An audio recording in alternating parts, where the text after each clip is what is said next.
जय हिंद साथियों, आज के इस क्लास में आप सभी का बहुत बहुत स्वागत है। तो साथियों, बिहार पुलिस सिपाही की नई भर्ती 2025 के लिए आज आपका प्रैक्टिस सेट नंबर 53 चलेगा।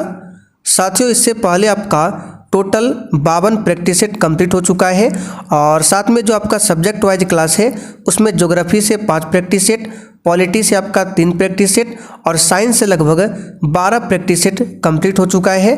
अगर आपका इन सभी प्रैक्टिस सेट में कोई वीडियो छूटा हुआ है तो आप लोग बिहार पुलिस के बैच को ज्वाइन कर सकते हैं। इसमें जो भी आपका क्लास छूटा हुआ है सब क्लास मिल जाएगा और PDF भी मिल जाएगा आंसर के साथ में। बैच के बारे में अधिक जानकारी चाहिए तो ये व्हाट्सअप नंबर है, इस पर मैसेज करके आप लोग जानकारी ले सकते हैं। तो चलिए इसी के साथ आज के सेट को स्टार्ट करते हैं। तो चलिए आज का पहला क्वेश्चन देखिए, यूनेस्को का डायरेक्टर जनरल वर्तमान में कौन है। वेरी इंपॉर्टेंट क्वेश्चन है आपके एग्जाम के लिए। सभी ऑप्शन को ध्यान से पढ़िए और साथियों प्रत्येक स्टूडेंट को नीचे लाइव चैट में अपना अपना आंसर करना है, जिससे कि आप सभी का प्रॉपर तरीके से रिवीजन भी हो सके। चलिए बताइए क्वेश्चन 1 के लिए आंसर, यूनेस्को का वर्तमान में डायरेक्टर जनरल कौन है। तो यहाँ पर इस क्वेश्चन का आंसर अगर आपने ऑप्शन डी को दिया है तो आपका बिल्कुल सही जवाब है आंद्रे अजोबे। कौन है वर्तमान में यूनेस्को का डायरेक्टर जनरल। अब यूनेस्को की अगर बात कर लें, इसकी स्थापना कब होती है, डेट पूछा जाता है तो 11 नवंबर 1945 को यूनेस्को की स्थापना होती है और इसका हेड क्वार्टर कहाँ पर है, फ्रांस की राजधानी पेरिस में यूनेस्को का हेड क्वार्टर है। एक होता है यूनिसेफ, ठीक है। इसकी स्थापना 16 दिसंबर 1946 को हुई थी और इसका हेड क्वार्टर है अमेरिका के न्यूयॉर्क में। तो यूनेस्को अलग है और यूनिसेफ अलग है। चलिए आगे देखते हैं क्वेश्चन नंबर 2। लोकतंत्र के बारे में निम्न कथनों पर विचार करें और यहाँ पर आपको कूट के माध्यम से आंसर करना है। तो चलिए एक एक ऑप्शन को ध्यान से पढ़ते हैं। इनमें लोगों द्वारा निर्वाचित सरकार का गठन होता है, बिल्कुल सही है। लोकतंत्र में क्या होता है, लोगों के द्वारा सरकार का गठन किया जाता है। तो पहला कथन आपका सही है। लोकतंत्र में वर्तमान में सत्ताधारी लोगों के हारने की संभावना काफ़ी होती है, यानी कि लोकतंत्र में जो भी पार्टी है वो हमेशा के लिए बना नहीं रहता है, यही बोला गया इसमें। तो बी ऑप्शन आपका सही है। प्रत्येक मत का मूल्य एक ही होता है, बिल्कुल सही है। लोकतंत्र में देखिए हम लोग जो मतदान करते हैं, चाहे वो अमीर वोट डालता है या गरीब डालता है, कैसा भी हो, विकलांग भी हो, सभी का जो वोट का कीमत है वो एक होता है, ठीक है। जितना गरीब के वोट का मूल्य होता है उतना ही अमीर के वोट का भी मूल्य होता है, यानी प्रत्येक मत का मूल्य एक ही होता है लोकतंत्र में। यानी कि तीनों ही ऑप्शन यहाँ पर सही है। तो आंसर कौन सा हो जाएगा, बी वाला, ए, बी तथा सी। चलिए आगे बढ़ते हैं क्वेश्चन 3। सकल घरेलू उत्पाद को किसके सभी मूल्य के रूप में परिभाषित किया गया है। देखिए सकल घरेलू उत्पाद इंग्लिश में कहते हैं GDP। इसका फुल फॉर्म होता है ग्रॉस डोमेस्टिक प्रोडक्ट। डोमेस्टिक का मतलब होता है घरेलू, प्रोडक्ट का मतलब होता है उत्पाद। क्या होता है, उत्पाद, ठीक है। और सकल का मतलब क्या होता है, कुल, यानी कुल घरेलू उत्पाद। घरेलू का मतलब क्या होता है, घर नहीं, अपने इंडिया के अंदर, अपने पूरे इंडिया के अंदर जो भी वस्तु और सेवा है उसका जो अंतिम मूल्य होगा वही GDP कहलाता है। फिर से रिपीट कर देते हैं, GDP का मतलब क्या होता है, देश के अंदर, ठीक है, देश के अंदर जितने भी वस्तुओं का उत्पादन होता है और जितने भी सेवाएं हैं सभी का जो अंतिम मूल्य होगा वही GDP कहलाता है, ठीक है, एक साल के भीतर। तो ऑप्शन ए को चेक करते हैं, किसी अर्थव्यवस्था में एक वर्षों में उत्पादित अंतिम वस्तु एवं सेवाएं, ये बिल्कुल आपका करेक्ट आंसर है। तो यहाँ पर कौन सा हो जाएगा, ऑप्शन ए वाला। चलिए आगे बढ़ते क्वेश्चन 4। निम्नलिखित में से कौन सी मुद्राएं स्पेशल ड्राइंग राइट की पेटी में आ जाती है। चलिए बताइए। तो देखिए स्पेशल ड्राइंग राइट शॉर्ट में बोला जाता है SDR। तो SDR की बात करें, एक तरह से ये पेटी है और SDR में ठीक है, 5 प्रकार के मुद्रा आते हैं। कौन कौन सा आता है? तो यूएसए का डॉलर आता है, जापान का येन आता है, ब्रिटेन का पाउंड आता है और चाइना का क्या आता है? रेमनबी। ठीक है, चाइना का रेमनबी। और यूरो जो है ये यूरोप का है। कहाँ का है? यूरोप का मुद्रा है यूरो। फिर से रिपीट कर देते हैं, यूरो, रेमनबी, पाउंड, येन और डॉलर। 5 प्रकार के मुद्रा आते हैं एसडीआर में। तो यहाँ पर क्या हो जाएगा? क्या पूछा गया कि कौन सी मुद्राएं एसडीआर में आती है? तो ये सभी। तो आंसर क्या हो जाएगा? उपर्युक्त सभी। डी ऑप्शन यहाँ पर आपका सही जवाब है। चलिए आगे देखिए, भारत में निम्नलिखित में से कौन सा क्षेत्र विविधता का तप्त स्थल है? और साथियों बहुत ही जल्द आपका सब्जेक्ट वाइज क्लास में हिस्ट्री और इकोनॉमिक्स का भी क्लास स्टार्ट हो जाएगा। तो जिन्होंने बिहार पुलिस के बैच को अभी तक ज्वाइन नहीं किया है, आप लोग फटाफट से ज्वाइन कर सकते हैं। नंबर लिख लीजिए 9631887058। इस पर मैसेज करके बैच के बारे में जानकारी ले सकते हैं, या फिर क्लास खत्म होने के बाद आपको बैच के बारे में बता देंगे। आप लोग लास्ट तक क्लास को देखिए। चलिए तो आइए इस क्वेश्चन को समझाते हैं। देखिए, विविधता का तप्त स्थल जिसको बोला जाता है हॉट स्पॉट। तो हॉट स्पॉट का मतलब क्या होता है आपको बताते हैं। देखिए, हॉट स्पॉट का मतलब होता है, यानी तप्त का मतलब होता है जहाँ पर, यानी जिस क्षेत्र में हर प्रकार के पेड़ पौधा, जड़ी बूटी, हर तरह के जीव जंतु, छोटा बड़ा कैसा भी हो, हर तरह के जीव जंतु, हर तरह के जड़ी बूटी, हर तरह के पेड़ पौधा, ये सभी मिलता है, वो आपका कहलाता है तप्त स्थल, यानी कि हॉट स्पॉट। और भारत में 4 स्थान ऐसा है जो क्या है? विविधता का तप्त स्थल है। कितना स्थान है? 4। कौन कौन सा? आइए आपको रिपीट कर देते हैं। पहला है पश्चिमी घाट। ठीक है, फिर से रिपीट कर देते हैं। विविधता का तप्त स्थल में पहला स्थान आता है पश्चिमी घाट, दूसरा है हिमालय, तीसरा है इंडो वर्मा क्षेत्र जो कि बॉर्डर बनाता है। इंडो मतलब इंडिया, वर्मा मतलब म्यांमार। तो भारत और म्यांमार का जो क्षेत्र बनाता है अराकान योमा, हमने आपको बताया था इस साइड में जो आपका म्यांमार है, तो ये जो बॉर्डर बनाता है यहाँ पर एक पर्वत है अराकान योमा। तो इंडो वर्मा क्षेत्र में भी आपका क्या है? तप्त स्थल है। तो पहला क्या था? पश्चिमी घाट, दूसरा हिमालय क्षेत्र, तीसरा इंडो वर्मा क्षेत्र, चौथा सुंडा क्षेत्र। सुंडा क्षेत्र, सुंडा क्षेत्र कहाँ पर है? तो अंडमान निकोबार के अंतिम छोर में स्थित है सुंडा क्षेत्र। तो भारत में यही 4 स्थान है जहाँ पर क्या है? हॉट स्पॉट है। तो ऑप्शन के अकॉर्डिंग क्या होगा? पश्चिमी घाट। बी ऑप्शन यहाँ पर सही है, ध्यान रखिएगा। अगला क्वेश्चन देखिए, कौन सा विटामिन रक्त का थक्का बनने के लिए आवश्यक है? चलिए बताइए 6 के लिए आंसर क्या होगा। इस क्वेश्चन को हालांकि हम साइंस में बता चुके हैं, फिर से बता देते हैं, आपका रिवीजन हो जाएगा। और साथियों बिहार पुलिस 2025 के लिए अगर आपने अभी तक तैयारी स्टार्ट नहीं किया है तो आप बहुत बड़ी गलती कर रहे हैं। आप सभी जानते हैं कि इस बार बहुत ही बम्पर पदों पर फिर से भर्ती आ रही है। कहीं ऐसा ना हो ये भर्ती भी आपके हाथ से निकल जाए, इसलिए आप लोग अभी से और ईमानदारी से तैयारी स्टार्ट कीजिए, जमकर पढ़ाई कीजिए। ठीक है, डेली आपको 2 क्लास करना है इस चैनल पर, एक शाम 7:30 बजे, दूसरा रात में 8 बजे। तो कौन सा विटामिन रक्त का थक्का बनने के लिए आवश्यक है? तो विटामिन में पूछे विटामिन के। विटामिन क्या करता है? रक्त का थक्का बनाता है। लेकिन अगर आपसे पूछे रक्त का थक्का जमाने वाला प्रोटीन कौन सा है, तो फाइब्रिनोजेन, ये भी हम बता चुके हैं। फाइब्रिनोजेन, तो ये एक प्रोटीन है जो रक्त का थक्का बनाता है। लेकिन अगर आपसे पूछे रक्त का थक्का बनाने वाला आयन कौन सा है, तो कैल्शियम आयन, ये भी क्या करता है? रक्त का थक्का बनाता है। अगर पूछे रक्त का थक्का बनाने वाला रुधिराणु कौन सा है, तो प्लेटलेट्स। प्लेटलेट्स, तो 4 क्वेश्चन यहाँ पे आपका कवर होता है। रक्त का थक्का बनाने वाला विटामिन, विटामिन के, रक्त का थक्का बनाने वाला प्रोटीन फाइब्रिनोजेन, रक्त का थक्का बनाने वाला आयन कैल्शियम आयन, रक्त का थक्का बनाने वाला रुधिराणु प्लेटलेट्स। ये सब आपको ध्यान रखना है, नोट्स में लिखा हुआ आपको ये मिल जाएगा। गर्म रेगिस्तान में तथा उनके चारों ओर पवन धूल से बनने वाले मृदा को क्या कहा जाता है? क्लास का जो भी नोट्स है वो प्रॉपर तरीके से आपको तैयार करके डेली देते हैं बिहार पुलिस के बैच में।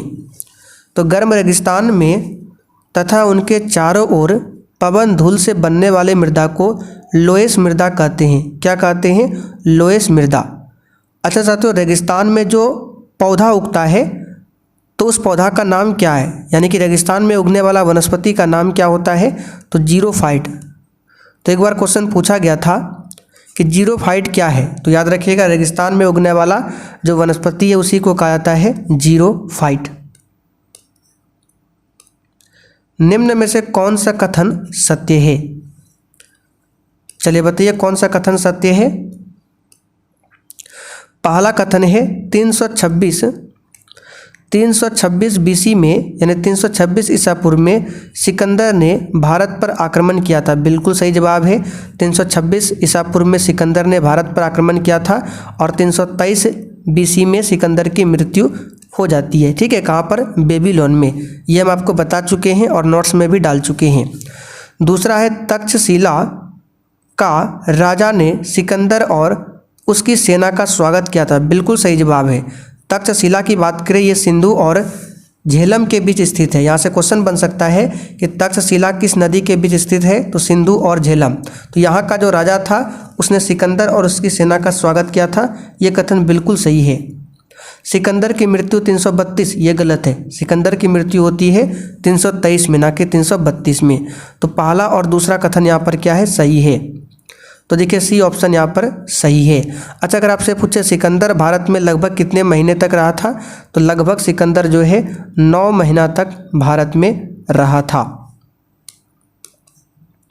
चलिए आगे देखिए, जड़त्व का गुण होता है।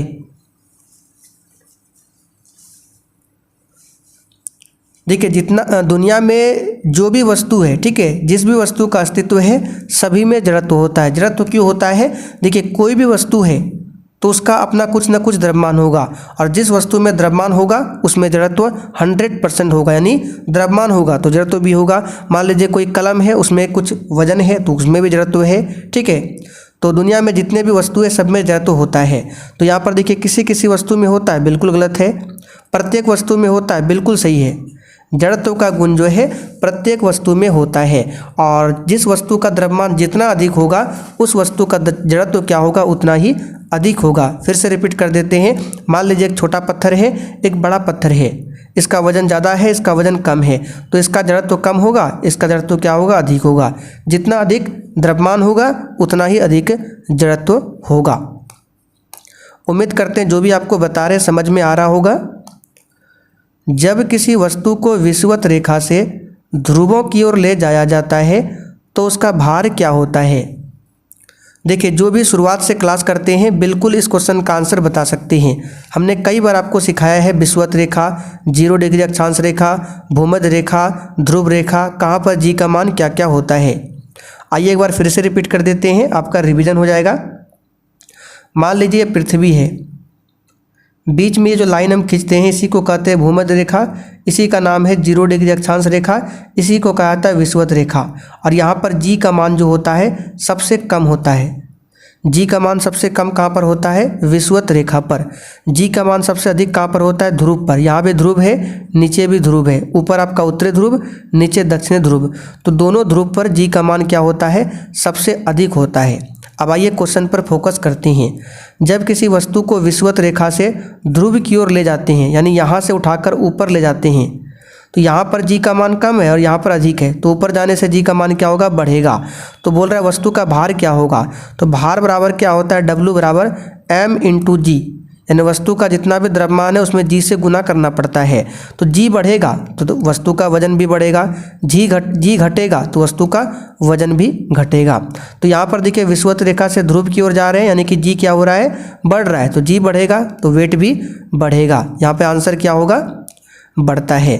अच्छा बताइए अगर पूछे पृथ्वी के सेंटर पर जी का मान क्या होगा, तो यहाँ पर 0 होता है। ठीक है, क्या होता है, 0 होता है।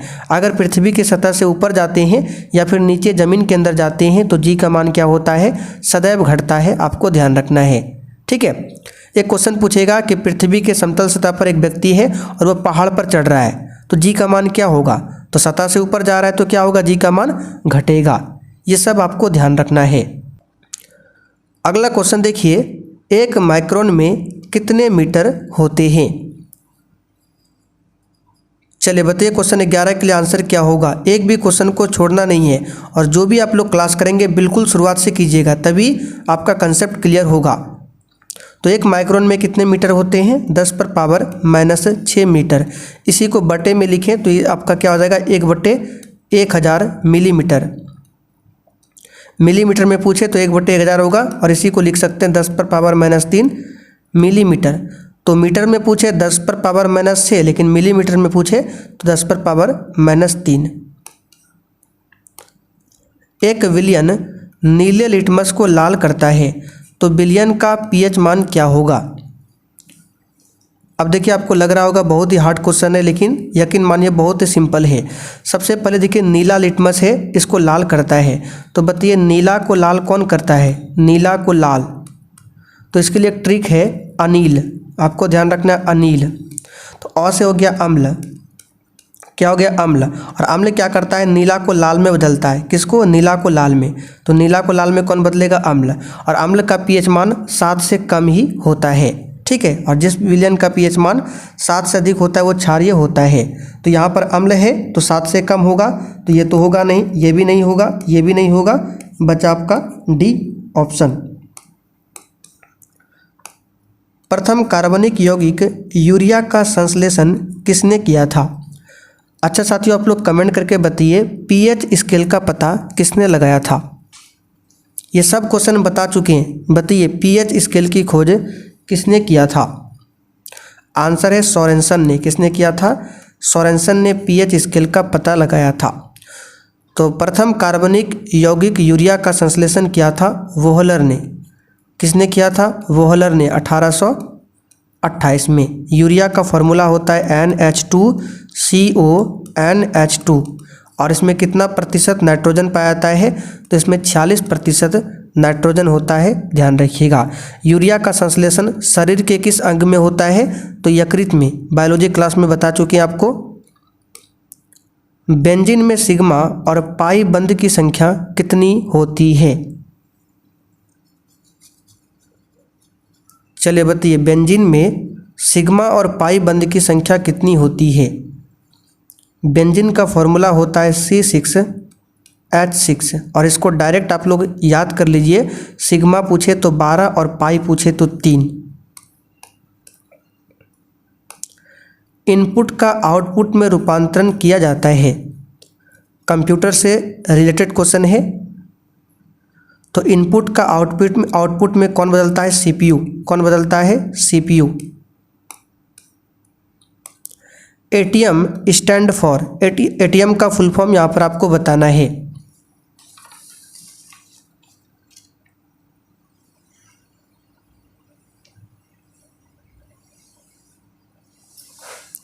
तो ये तो नॉर्मल सा क्वेश्चन है, ऑटोमेटेड टेलर मशीन, ये ATM का फुल फॉर्म है। अगला क्वेश्चन, त्रियक नियम का प्रतिपादन किस वैज्ञानिक ने किया था? ये आपने पढ़ा होगा 9th क्लास में, बताइए 10th क्लास में। त्रियक नियम का प्रतिपादन किसने किया था? पीरियोडिक टेबल में ये क्वेश्चन आपको मिल जाएगा। किसने किया था? डोब्राइनर ने। और अष्टक नियम को किसने दिया था? ये दिया था न्यूलैंड्स ने दिया था अष्टक नियम। चलिए आगे देखिए, सौर मंडल में प्लाज्मा अवस्था की उत्पत्ति का कारण क्या है?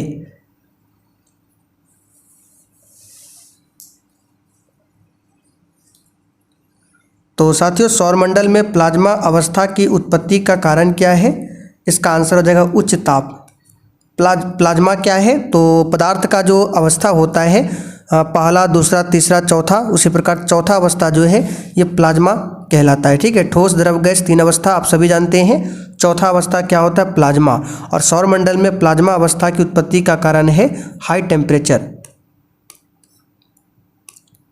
कोलाइडी विलयन में कणों के टेढ़े मेढ़े मार्गों से गमन करना क्या कहलाती है? ये बिल्कुल 9th का क्वेश्चन है, ठीक है। 9th में आपने पढ़ा होगा विलयन चैप्टर केमिस्ट्री में, ठीक है। वहाँ पर ये क्वेश्चन आपको डायरेक्ट मिल जाएगा, तो इसको याद रखिएगा। आंसर क्या होगा? ब्राउनी गति ये कहलाता है। चलिए, नीला थोथा का रासायनिक सूत्र क्या है? यहाँ पर ध्यान दीजिए, नीला थोथा को ब्लू विट्रियोल कहा जाता है। एक पूछा जाता है ऑयल विट्रियोल किसे कहते हैं। अगर आपसे पूछे ऑयल विट्रियोल, तो ऑयल विट्रियोल पूछे तो H2SO4 सल्फ्यूरिक अम्ल को ऑयल विट्रियोल कहते हैं और ब्लू विट्रियोल नीला थोथा को कहते हैं। इसका फॉर्मूला होता है CuSO4 × 5H2O। चलिए आगे देखिए, चक्रवात रैमल को किस देश द्वारा नामित किया गया है। आंसर है यमन के द्वारा। आगे देखिए, वर्ल्ड हंगर डे प्रतिवर्ष कब मनाया जाता है।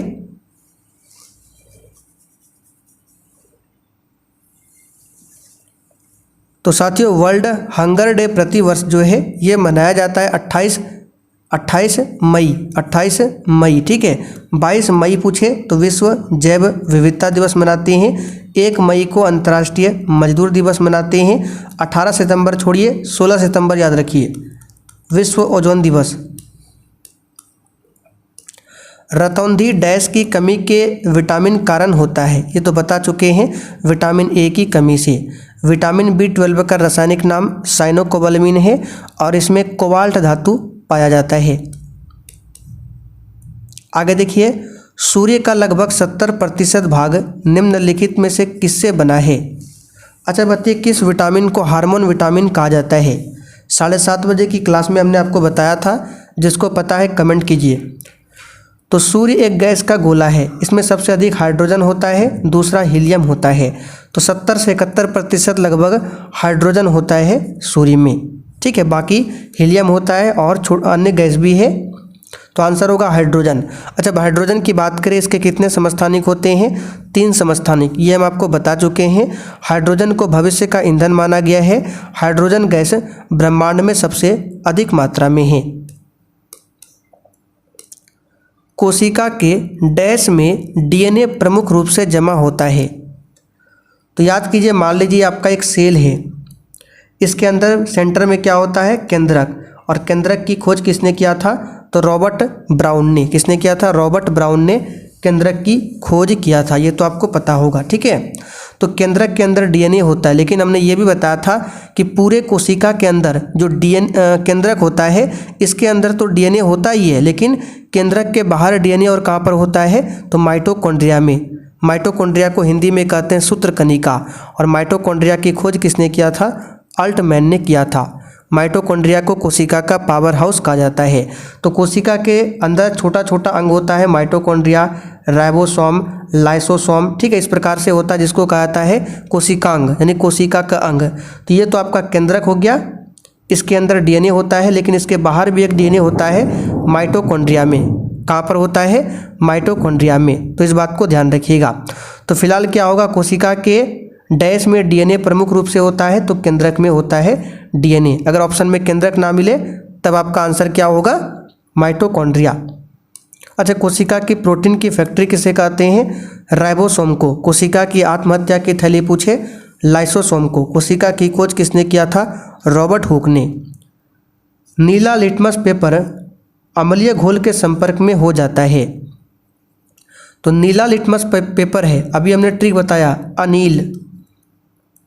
तो नीला को लाल करता है अम्ल, तो वही बोल रहा है नीला लिटमस पेपर है, अम्लीय घोल क्या करेगा, लाल कर देगा। क्या करेगा, तो ये लाल कर देगा। और लिटमस की बात करें, ये लाइकेन से बनता है।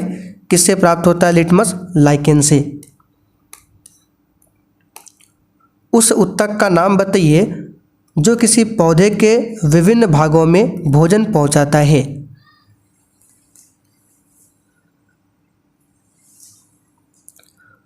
तो भोजन पहुंचाता है फ्लोएम, और जल पूछे तो जाइलम।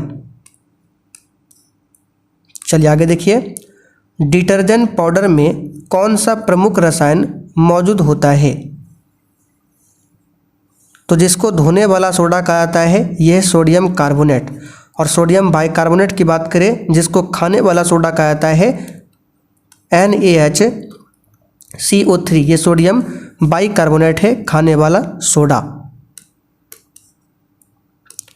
रक्तचाप को मापने के लिए किस उपकरण का उपयोग होता है। और देखिए सेशन के लास्ट में आपको कमेंट करके बताना है कि आपने कितने क्वेश्चन आज सही किए हैं। इसका आंसर होगा स्फिग्नोमैनोमीटर।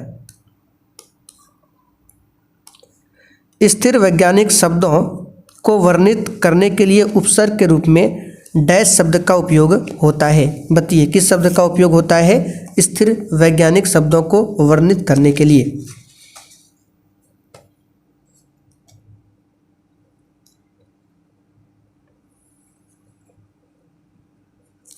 तो इस क्वेश्चन का यहाँ पर आंसर आपका क्या हो जाएगा, इसका आंसर हो जाएगा आपका 30 के लिए ऑप्शन सी आइसो। ठीक है, किसका इस्तेमाल होता है, तो आइसो का इस्तेमाल होता है, इस बात को ध्यान रखिएगा। आइसो शब्द एक वैज्ञानिक शब्दों के लिए उपसर्ग है, इसका मतलब होता है समान या स्थिर। ठीक है, स्कॉटलैंड के रोजलिन इंस्टीट्यूट में बनाया गया डॉली नामक पहला जीव क्लोन। तो अगर आपसे पूछे कि बताइए पहला जीव क्लोन का नाम क्या था, तो डॉली। ठीक है, और वो किसका क्लोन बनाया गया था, तो याद रखिएगा भेड़ का क्लोन बनाया गया था, उसका नाम क्या था, डॉली। घातक जहर साइनाइड का रासायनिक नाम क्या है,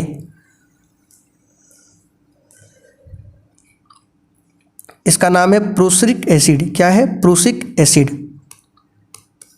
चलिए आगे देखिए, मानव शरीर के किस अंग को शरीर का रासायनिक कारखाना कहा जाता है। तो सिंपल सा क्वेश्चन है, यकृत यानी कि लीवर को कहा जाता है, ध्यान रखिएगा। हीमोग्लोबिन और मायोग्लोबिन दोनों के निर्माण के लिए आवश्यक होते हैं।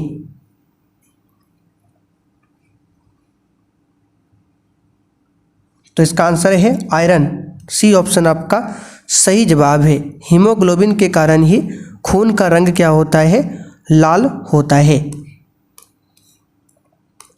नाइट्रस ऑक्साइड निम्नलिखित में से किसका रासायनिक नाम है। चलिए आज के सेशन का यह आखिरी क्वेश्चन है, इसका आंसर है लाफिंग गैस का रासायनिक नाम है नाइट्रस ऑक्साइड। तो चलिए आज के लिए आपका इतना ही छोड़ते हैं। अब जिनको बैच के बारे में जानकारी चाहिए, जो भी साथी चैनल पर पहली बार आए हैं, आइए आपको थोड़ा सा जानकारी दे देते हैं, और बाकी जिनको पता है आप लोग छोड़कर जा सकते हैं।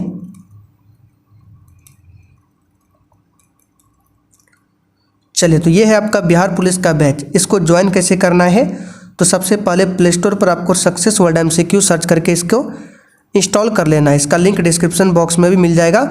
जैसे आप लोग इंस्टॉल करेंगे उसके बाद कोर्स आपके सामने ओपन हो जाएगा। आपको ऑल कोर्स पर क्लिक करना है, और ये ऊपर वाला आपका है बिहार पुलिस का बैच, ये है बिहार पुलिस ड्राइवर का।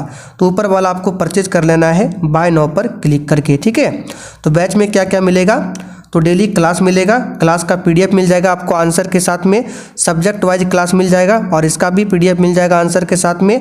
ये मिल जाएगा आपको शॉर्ट नोट्स, ये आपके एग्जाम के लिए बहुत ही ज़रूरी है। यहाँ से आपके एग्जाम में डायरेक्ट क्वेश्चन फंसेंगे, ये छोटा छोटा सब्जेक्ट वाइज शॉर्ट नोट्स वहाँ पर डाला गया है। फिर आपको मिल जाएगा बूस्टर GK। इस बूस्टर GK में जो भी हम क्वेश्चन का डिस्कशन करते हैं एक्स्ट्रा फैक्ट के साथ में, ये सब आपको वहाँ पर नोट्स के रूप में लिखा मिलता है बूस्टर GK में। फिर पिछले 14 साल का क्वेश्चन बैंक है बिहार पुलिस का 1 लाइनर फॉर्म में। तो ये सब कुछ आपको इस कोर्स में मिल जाएगा। मात्र 139 में अभी ये आपको बैच मिल जाएगा, ऑफर है। तो ये WhatsApp नंबर है, इस पर मैसेज करके आप लोग और भी जानकारी ले सकते हैं।